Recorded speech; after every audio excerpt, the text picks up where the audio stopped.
So what I'm here to talk to you about today is leadership. And you notice that we had some of the organizations that achieved these awards that they gave out yesterday. And you have to ask yourself, what is it that creates one organization that has the same people, the same tools, the same technologies, processes? What makes them better than another support center? What is it that drives the differences, the better performance, the higher level of achievement? And it comes down to leadership. And those of you who have worked for these people that have this exceptional vision and idea of what they would like to create within the environment know what I mean. You've worked for people, and then you've worked for people that have this incredible sense of, you know, we're going to create something new, and they have this enthusiasm, and they're able to lead people to do really great things. And it comes down to leadership as being the biggest difference between those organizations that just survive and those that achieve far greater performance, greater customer service, greater value for the business. I happened to work with one of these organizations back in, I think it was 2002. And I was very astonished from the minute I walked in through the front doors of how different this organization was. The people that greeted you at the front of the door weren't called secretaries. They were called, I think, professional communication, they gave them a title that was to be coveted by the organization, right? It wasn't something that, oh, you're a secretary. This was somebody that was very important because why? When your customers walk in through that front door, this is the first person that they meet. You want that person to be respected by the organization. You want them to have that kind of a sense of, I represent the company and I am so glad that you're here. But everything about this organization was completely different. They had a very, very few managers within the organization. It was a very flat organization. There were no walls, right? There were no barriers between one person and the next. No walls. Their desks were on wheels. And so when they would form a project to work together, they would just bring their desk over and move it into a different environment, and then that group would work together.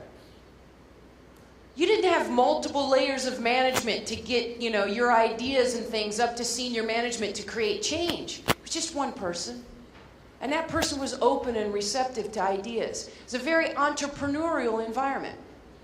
That took great vision. Break down the barriers. Let us work together in a team environment, right? What do you see when you see the door closed to an office? What is the first thing you think, right? Oh, I can't go in there right now. I can't, disturb my manager. He's not ready or she's not ready to hear what I want to say. But when they're sitting right with you, imagine how the conversation just flows and the ideas flow and you create, a lot of synergy working with the people around you. That's the kind of thing leadership drives. It drives change within an organization. So what are the keys to a successful leader? The first one comes from knowing yourself. You have to have confidence. You have to know what it is about you that you treasure about yourself. Because you're going to bring it to every meeting. You're going to bring it to every time you sit down to work with the people that you work with, to your customers, to the service desk, right? That's what we want. We want you to be so confident in yourself and your values that you bring it to the work environment every day.